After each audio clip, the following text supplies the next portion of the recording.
एक जंगल सर नहीं कर पा रहे हम, और तुम लोग यहाँ आराम फरमा रहे हो। असला देखी किसी ने? तलवार की धारें देखी? गोला बारूद का क्या हुआ? हुजूर, जी हुजूर, ये सब काम हो चुके हैं। और चूहे? इस मुहिम में हमारा सबसे जरूरी हथियार, उसका क्या हुआ? गांव वालों से कह दो कि हमें ज्यादा से ज्यादा चूहे चाहिए। चूहे? हाँ चूहे, निश्चित रूप से पकड़ सकते हैं हम चूहे, और चूहे पकड़ने में तो माहिर है। क्यों भाई लता? हाँ भाई लता, हलकल सब हम तो भेल भाई बाएं हाथ से चूहे पकड़ सकते हैं और दाएं हाथ से भी।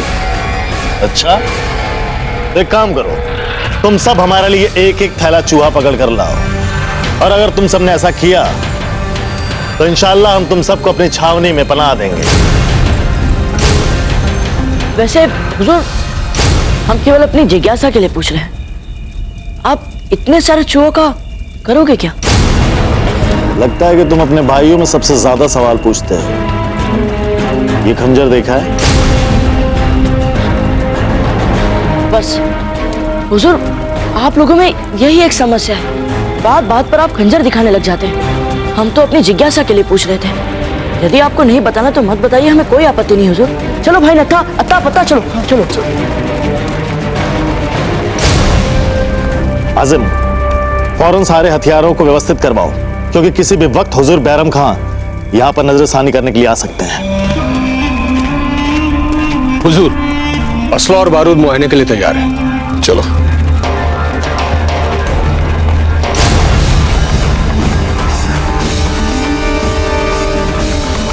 ये भील थे क्या? जी हुजूर, आपने बिल्कुल सही पहचाना, ये भील ही थे। ये भील हमारे बीच जिंदा कैसे घूम रहे हैं? वहां देखो, उधर चूहा। पकड़िए चक्रपाणी। बेनीदास, वहां पे भी चूहा है, जाइए। बेनीदास, आपके आगे नहीं, आपके पीछे। वहां, इधर नहीं, उधर नहीं, इधर। आप तो गिर क्यों रहे हो? इधर नहीं, आपके आगे। अब ये उधर। मुझे नहीं लगता कि यहाँ एक भी चूहा है। हम जानते हैं ना था, यहाँ पर एक भी चूहा नहीं था। बालजीराज, हमारे साथ ऐसा व्यवहार ठीक था? और आप दोनों को मना करने के उपरांत भी हमारे पीछे यहाँ तक आना, ये ठीक था? परंतु काले खान तो आपको पहचान ही नहीं पाया था। बेनीदास, बैरम खान है, बहुत ही चालाक चतुर है। अब हम सब एक ऐसे चक्रव्यूह में फंस गए हैं कि अब इससे बाहर कैसे निकला जाए हमें भी समझ नहीं आ रहा।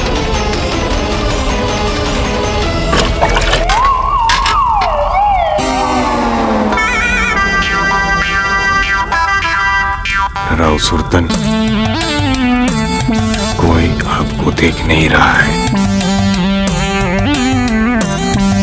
यही उत्तम, अति उत्तम अवसर है यहाँ से पलायन होने का। जान बचा के भागिए।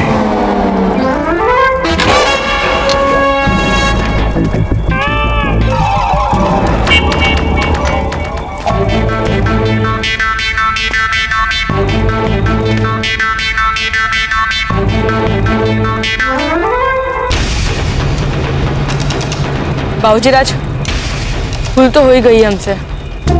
याद है बाबूजीराज, हमने एक साथ जीने मरने का प्रण लिया था।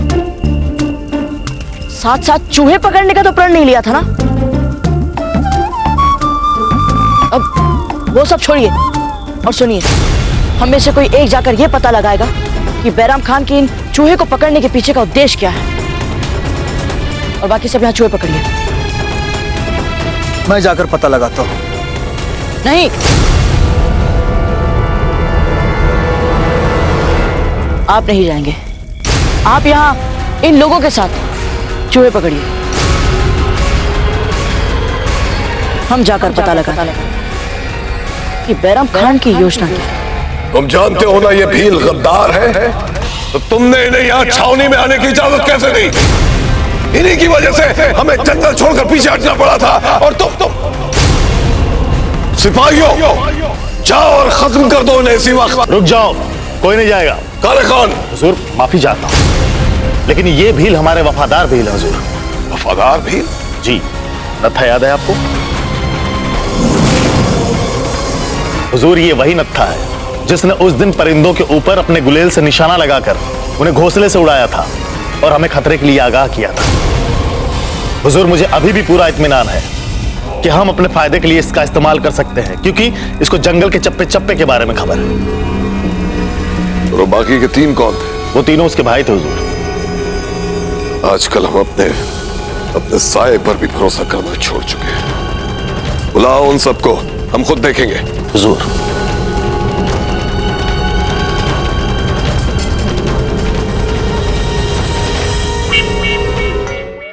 रुक जाओ राव सुल्तान, ये क्या कर रहे हो?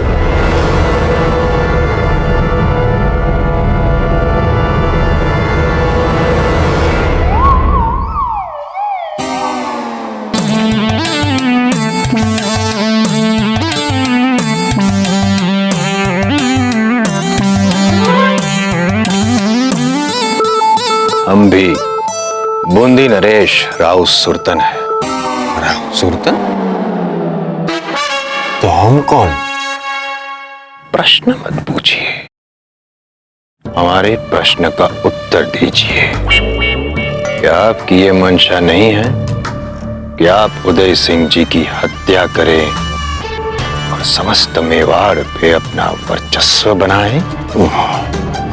मंशा तो है हमारी हत्या करने की उदय सिंह की, किंतु हम उदय सिंह जी के पास जाते ही भयभीत हो जाते हैं। उनके पास जाके खंजर हाथ में लेते ही हमारे हाथ कांपने लगते हैं। हमें डरिए मत। यदि आपने उदय सिंह जी की हत्या कर दी तो बैरम खान के सामने आपका सम्मान कितना ऊंचा हो जाएगा। ये उदय सिंह जो आधा मरा हुआ है, आधे मरे हुए मर्द को मारने में कैसी कठिनाई। आधे मरे हुए मर्द को मार सके इतने शूरवीर तो हम हैं ही। मारेंगे उदय सिंह जी की हत्या, हम अवश्य करेंगे। ये हुई ना बात। अब कहिए हमारे साथ, जी बात हो गया।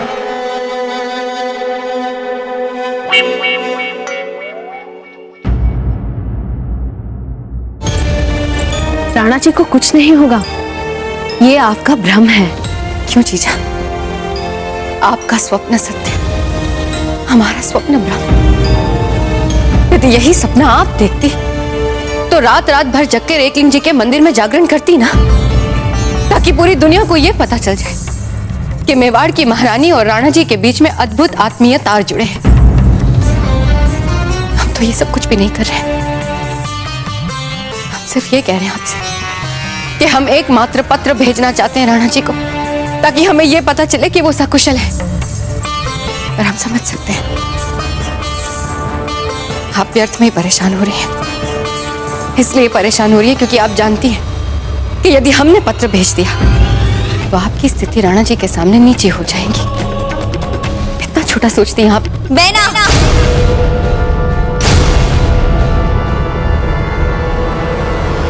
देखिए धीरभाई जी, आप हमारे बारे में क्या सोचती है इससे हमें कोई अंतर नहीं पड़ता, और ना ही इस समय हम उस पर ध्यान देना चाहते हैं।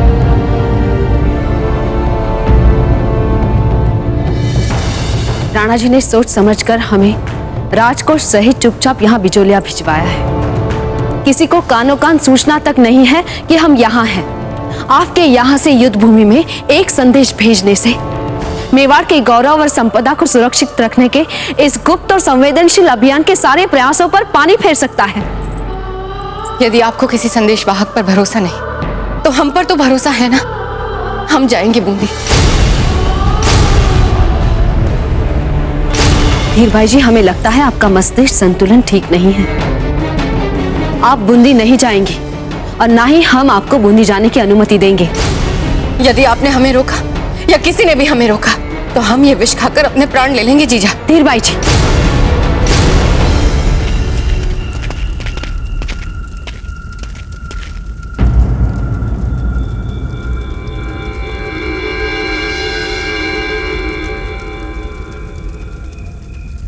वैसे हम ये छोटी छोटी पोटलियां बना क्यों रहे हैं? हमें जितना कहा गया है हम उतना ही कर रहे हैं। कौन हो तुम भाई? वैसे तो इस गांव के दिखते नहीं। हम बस अभी आए।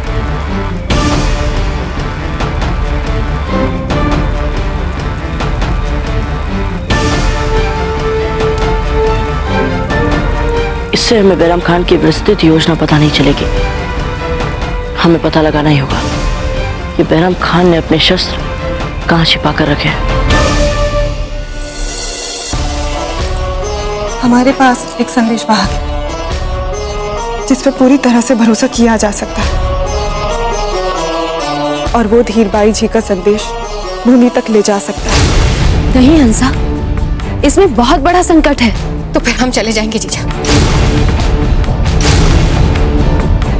धीरबाई जी, लाई ये विष आप हमें दीजिए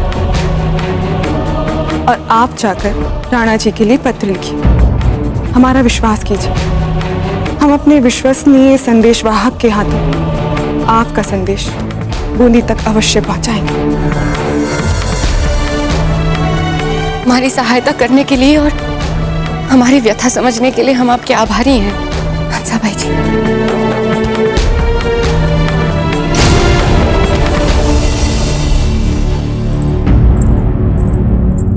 हमें जाने क्यों बुरा बुरा सा आभास हो रहा है कि जैसे ये पत्र हमारे लिए कोई अनर्थ ला सकता है। हमें क्षमा कर दीजिए राणा जी, हम आपकी योजना अपने तक गुप्त नहीं रख पाए। क्षमा कर दीजिए।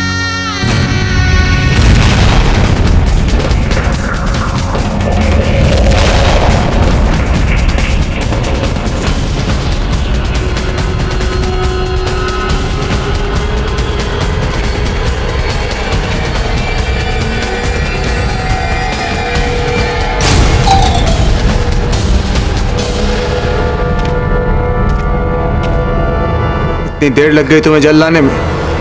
पानी धो रहा था हुकुम, पानी का पात्र धो रहा था हुकुम। हुकुम? रुको, तुम्हें कोई मूर्ख ही मेवाड़ का द्वारपाल मानेगा? ऐसा क्यों हुकुम? क्या तुम्हें इतना भी नहीं पता कि जब हम तुमसे जल के लिए कहें तो तुम्हें आदर सहित हमें जल पिलाकर हमारी आज्ञा लेकर यहां से जाना चाहिए। हुकुम, अभी पिलाते हैं तो पानी।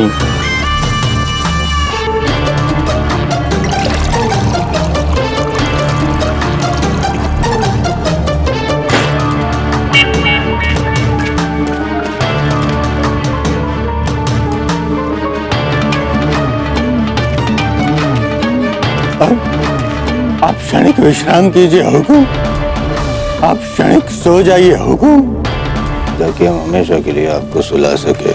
नहीं द्वारपाल, हमें तो प्रतीक्षा है कि कब इस रात्रि की अंतिम पहर बीतेगी और कब भोर होते ही हम उस देशद्रोही, उस मुगल भक्त राव सुरतन को मौत के घाट उतार सके।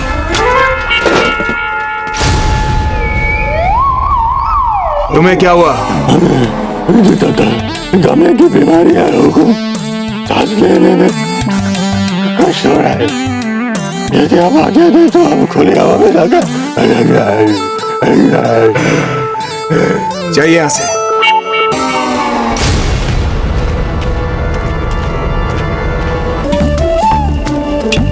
चक्रपाणी, क्या? देख चूहा, संभल के, जल्दी जा, वो भागना चाहे। ध्यान से जा।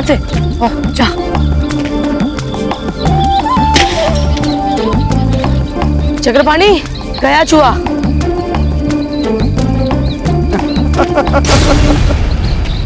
क्यों हंस रहे हो तुम? हम पर ही हंस रहे हो ना? जताना क्या चाहते हो? यही कि पूरे संसार में सिर्फ यही है जिन्हें चूहा पकड़ना आता है ना? इसका अर्थ तो यही हुआ कि तुम्हें चूहे पकड़ना आता है। देखो ना था, हमारे लिए ये चूहे पकड़ना बहुत ही आवश्यक है ताकि हम कुछ चूहे पकड़कर इन्हें दे सके और हमारा आवरण बना रहे। पर मैं क्यों पकड़ूं चूहे? क्योंकि बाजराज ने तुम पर भरोसा किया है। यदि इतना ही भरोसा होता तो मुझे मारने के लिए गले में विष का हार पहनकर नहीं आते यहाँ। यदि यही बात है तो सच बता दो वेणुदास। बता दे। सच तो यही है कि इस हार में कोई विष नहीं था, खाली था वो हार। हाँ, हमारे बाबूजीरा जैसे ही है, जब किसी पर भरोसा करते तो पूरा करते। यदि ऐसी बात है तो मैं पकड़ूंगा चूहे। लाइए रानी साहब, हम लिख देते हैं पत्र आपके लिए। नहीं कुकुया जी, ये साधारण पत्र नहीं, ये ऐसा पत्र है जो राणा जी को हमारे साथ बिताए उन सारे आत्मीय क्षण और उनकी मधुरताओं को फिर से याद दिलाते, जिन्हें लगता है वे आजकल भूल से गए। इसीलिए हम अपना ये सुगंधित अर्घ राणा जी के इस पत्र पर डाल रहे हैं। जैसे ही राणा जी के हाथों में ये पत्र पहुंचेगा, उनके मन मस्तिष्क पर इस सुगंधित अर्घ की सुगंध के साथ साथ एक बार फिर से हम भी छा जाएंगे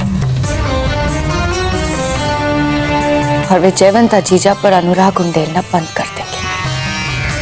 सारा राजकोष निकलवा दिया कुकुया जी, हमें बताया तक नहीं, पता था तो मात्र उस जयवंता जीजा को।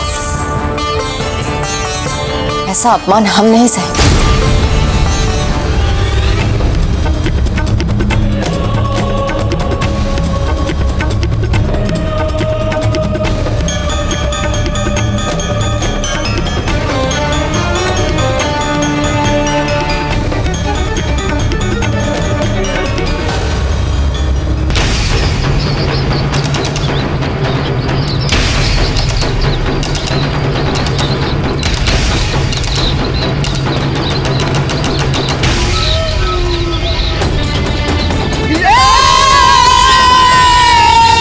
क्या हो रहा है यहाँ पे?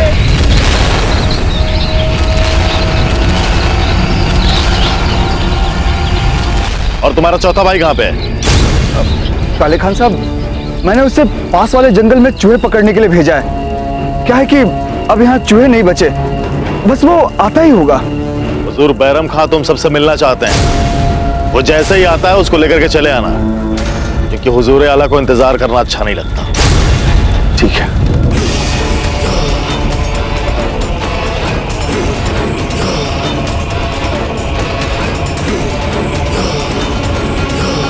पर कुंवर प्रताप है कहाँ?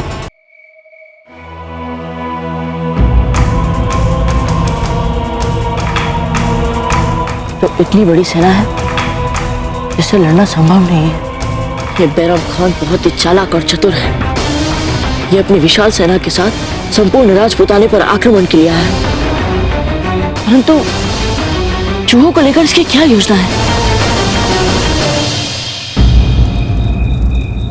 मंदिर कुछ अलग सा दिख रहा है।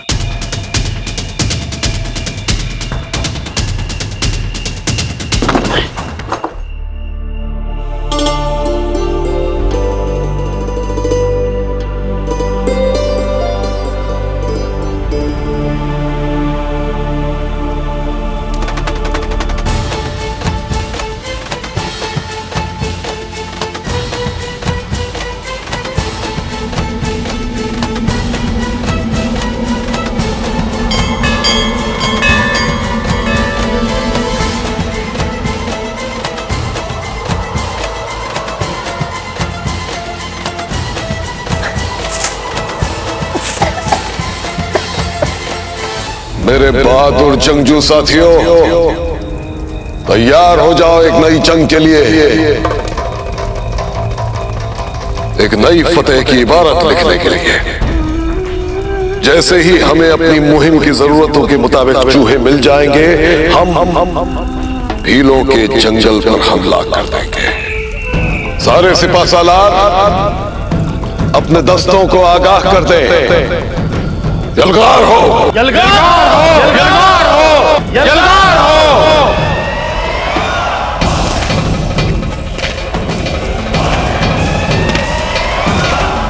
पता नहीं कुंवर प्रताप कहाँ चले गए।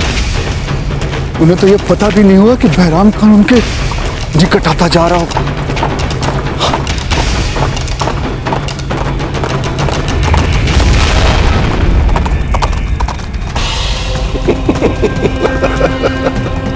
अब लग रहा है कि इस गांव पर बैरम खान का कहर बरपा है।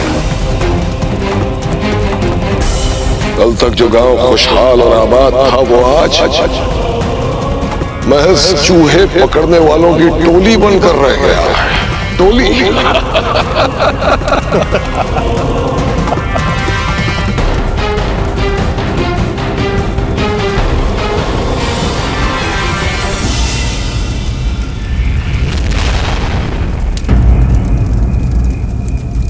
क्या हुआ हुजूर? वो उस मंदिर का दरवाजा तो बंद था ना, खुला कैसे है? आप ठहरिए हुजूर, मैं देखता हूं कि ये दरवाजा खोलने की जरूरत किसने की है। नहीं नहीं, हम खुद देख कर आते हैं, तुम यहीं रुको।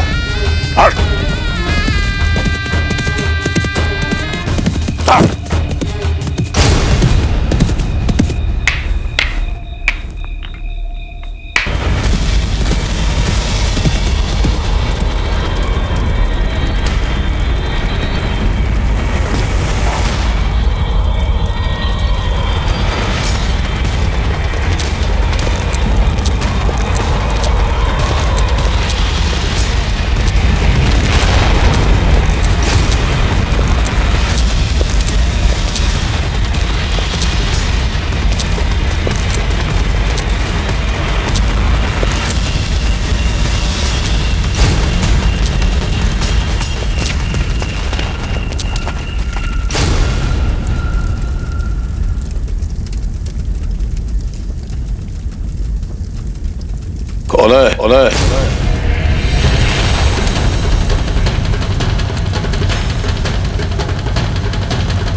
कौन है यहाँ?